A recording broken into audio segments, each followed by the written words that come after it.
Assalamualaikum warahmatullahi wabarakatuh.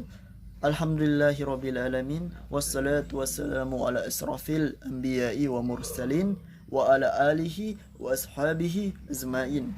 Amma ba'd. Wallahu alam. Bismillahirrahmanirrahim. Segala puji bagi Allah Rabbul Alamin. Segala puji bagi Allah Subhanahu wa taala yang telah mengumpulkan kita di tempat yang baik ini dengan izin Allah laksana satu hati dalam tubuh satu orang, sehingga kita menjadi saudara-saudara yang saling mencintai.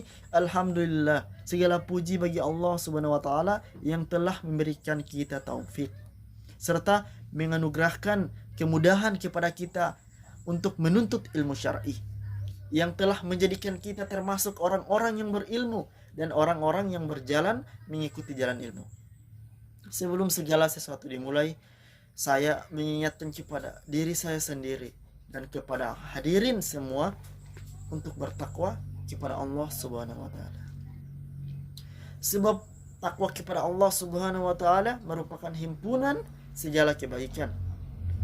Takwa merupakan pangkal kebenaran hakiki bagi setiap muslim. Takwa merupakan bekal yang sejati bagi setiap muslim. Seperti yang tersiratkan dalam Al-Qur'an Surat Al-Baqarah 197 yang artinya, berbekallah, sesungguhnya sebaik-baik bekal adalah takwa, dan bertakwalah kepadaku, hai orang-orang yang berakal. Dan Rasulullah Muhammad SAW pun pernah bersabda, barang siapa bertakwa kepada Allah, niscaya Allah membuatkan baginya jalan keluar dari segala kesulitan, kelapangan, dari segala kesedihan, dan Allah akan menganugerahkan rezeki kepadanya dari arah yang tidak ia duga. Namun saudara-saudara sekalian, pokok pembahasan dalam ceramah kali ini bukanlah mengenai takwa, melainkan mencari pemimpin yang amanah di masa kini. Pada zaman dahulu kala, Khalifah Umar bin Abdul Aziz merupakan seorang pemimpin yang terkenal dengan sifat amanah dan adil.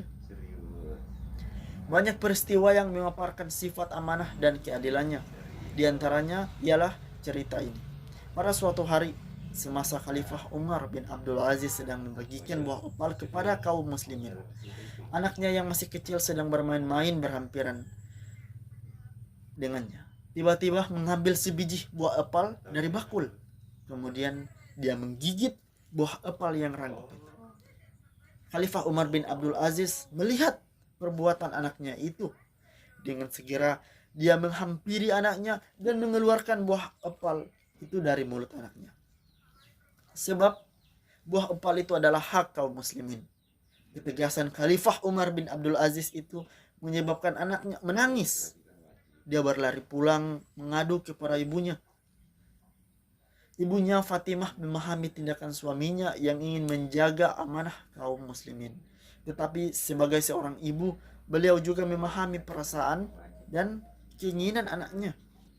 Fatimah membujuk anaknya dengan membeli sebuah opal di pasar. Ketika Khalifah Umar bin Abdul Aziz pulang ke rumah, beliau melihat lagi anaknya sedang memakan buah opal.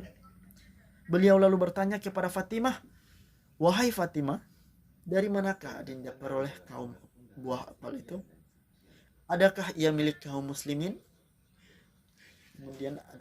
Kemudian Fatimah menjawab, "Tidak, Kakanda. Buah opal itu adinda beli di pasar untuk mendiamkan anak kita yang menangis tadi." Mendengar jawaban itu, legalah hati Khalifah Umar bin Abdul Aziz. Beliau mendukung anaknya sambil berkata kepada istrinya, "Ketika Kanda menarik buah opal itu dari mulut anak kita, Kanda merasakan seolah-olah Kanda menarik jantung Kanda sendiri. Sungguh sakit Kanda rasa. Tetapi Kanda tidak sanggup mendapat dosa karena sebiji buah opal yang bukan merupakan hak kita." Begitulah kisah singkat Khalifah Umar bin Abdul Aziz. Sungguh kuat sifat amanah beliau. Semoga Allah mengaruniakan kita dengan sifat yang mulia ini. Amin ya rabbal alamin. Bila kita bandingkan dahulu para sahabat radhiyallahu an sangat takut untuk dipilih menjadi seorang pemimpin, maka sekarang ada banyak orang berlomba-lomba menjadi pemimpin. Semua mengaku yang terbaik. Dewasa ini banyak sekali orang yang mengacungkan dirinya menjadi seorang pemimpin. Entah dalam cakupan wilayah yang sempit atau lebih luas, Misalnya saja menjadi pemimpin dan wakil rakyat dalam dunia DPR. Telah terungkapkan fakta bahwa kelayakan mereka tidak bisa dijamin 100%, baik dilihat dari sisi kualitas pendidikan, hasil kerjanya, ataupun masalah yang ditimbulkannya. Di Indonesia banyak sekali anggota DPR yang notabene adalah para artis, pejabat, pemikir hebat, lulusan sarjana, dan bahkan seorang pekerja biasa. Oke lah, tidak masalah kalau mereka benar-benar setulus hati bekerja untuk rakyat. Bukan juga sebuah perkara besar jika mereka memiliki kompetensi yang handal dan kecakapan yang baik dalam bidang tersebut. Namun, mari kita tengok keberadaan mereka. Apa yang sebenarnya bisa diungkapkan dari mereka? Yap, kerakusan dan ketamakan yang memakan diri mereka sendiri. Hari semakin mengemparkan berita Nusantara ini. Memang benar tidak semuanya seperti itu, tetapi kebanyakan dari mereka telah meninggalkan amanat kepemimpinan yang mereka emban, menjadi para koruptor hebat. Hal ini menjadi pemandangan yang sangat memilukan untuk rakyat Indonesia, di mana keberadaan pemimpin kita yang amanah. Benar sabda Rasulullah SAW ketika beliau menyampaikan hadis yang diriwayatkan dari Abu Hurairah, sesungguhnya kalian nanti akan sangat berambisi terhadap kepemimpinan, padahal kelak di hari kiamat ia akan menjadi penyesalan. Hadis riwayat Al-Bukhari. Memilih pemimpin bukanlah perkara sepele, sebab kandidat yang terpilih itulah yang akan menjadi label pemimpin rakyat untuk membuat dan menjalankan kebijakan yang menentukan nasib jutaan umat manusia. Suka tidak suka, kandidat yang terpilih itulah yang kemudian akan menorehkan tinta sejarah di negeri ini. Meskipun torehan itu masih tanda tanya besar. Apakah akan menjadi tinta emas yang senantiasa dikenang atau tinta hitam yang senantiasa diratapi? Mungkin hanya itu yang bisa saya sampaikan. Wabillahi taufik wal hidayah. Wassalamualaikum warahmatullahi wabarakatuh.